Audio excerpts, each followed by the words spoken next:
Shalom, selamat malam Jemaat GKO Sola Gracia yang saya kasihi. Mari kita dengarkan renungan malam sebelum tidur. Mazmur 119 ayat 71 berkata, bahwa aku tertindas itu baik bagiku, supaya aku belajar ketetapan-ketetapanmu. Tahun 2001 saya mengikuti sebuah acara yang bernama Champion Gathering. Pada waktu itu hidup saya penuh dengan kepahitan. Saya merasa diri saya sebagai korban dan mengasihani diri sendiri. Ternyata kepahitan saya berakar dari ketiadaan figur Bapak. Papa saya meninggal ketika usia saya 9 tahun. Ketiadaan figur Bapak membuat saya bertumbuh menjadi wanita yang sensitif, gampang terluka dan menyimpan kepahitan. Saya juga susah untuk memegang janji Tuhan dalam hidup saya. Ketika sesi tentang pengampunan disampaikan, saya dibukakan kebenaran bahwa ketika saya tidak mengampuni itu adalah dosa. Saya kaget. Karena selama ini saya merasa saya adalah korban. Menurut saya si pelakulah yang berdosa dan harus bertobat. Tapi ternyata saya juga berdosa ketika tidak bersedia mengampuni. Ketika ayat tadi disampaikan, awalnya tidak mudah buat saya menerima bahwa aku tertindas itu baik bagiku. Bagaimana mungkin saya tertindas dan itu baik buat saya?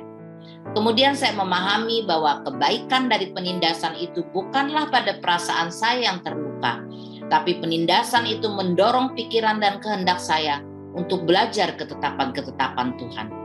Apa ketetapan-ketetapan Tuhan yang harus saya pelajari ketika mengalami penindasan atau penderitaan? Ada banyak. Saya belajar mengasihi tanpa syarat, belajar mengampuni, belajar menerima orang apa adanya, belajar bersyukur, belajar berespon benar seperti Yesus ketika ia menghadapi orang yang tidak benar atau situasi yang tidak benar.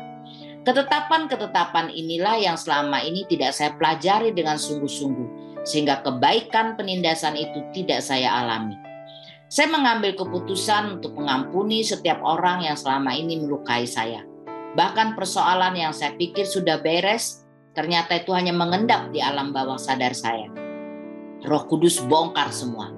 Ketika saya melepaskan pengampunan, saya manifestasi. Saya menangis, berteriak, jatuh, muntah, sampai tubuh saya rasanya lemas dan suara saya serak. Tapi puji Tuhan, akhirnya hati saya lega, hidup pun terasa ringan. Sejak saat itu saya mempunyai cara pandang yang baru tentang penindasan. Ketika Tuhan izinkan saya mengalami penindasan atau penderitaan, saya belajar untuk tidak lagi menyalahkan orang atau situasi. Saya belajar bersyukur dan percaya bahwa melalui penindasan atau penderitaan ini, Tuhan ingin saya lebih lagi belajar sesuatu, lebih lagi mengenal Dia. Penderitaan dapat dipakai Tuhan untuk memurnikan saya. Saya memohon kasih dan kekuatan Tuhan agar dapat mengampuni, dapat bersyukur dan memberkati. Saya tidak lagi merenungkan perkataan atau perbuatan orang yang menyakiti saya. Semuanya saya anggap sampah. Saya juga belajar untuk tidak bersungut dengan keadaan yang tidak dapat saya ubah. Saya belajar untuk memilih dan memilah apa yang harus saya simpan di hati dan pikiran saya. Saya isi pikiran saya dengan kebenaran dan kebaikan Tuhan.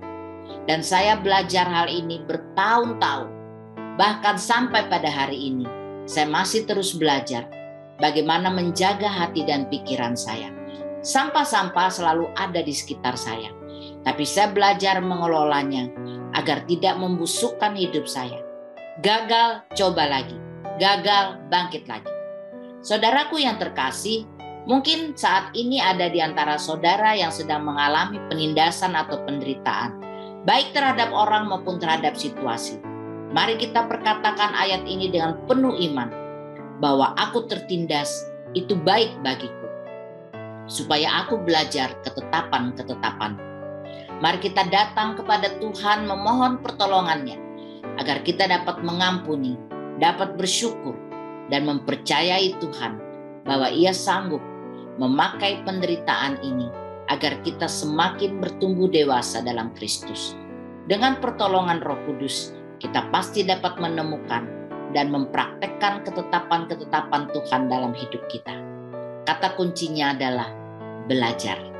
Tuhan Yesus yang telah lebih dahulu menderita bagi kita, senantiasa menghibur, menguatkan, dan menolong kita. Immanuel,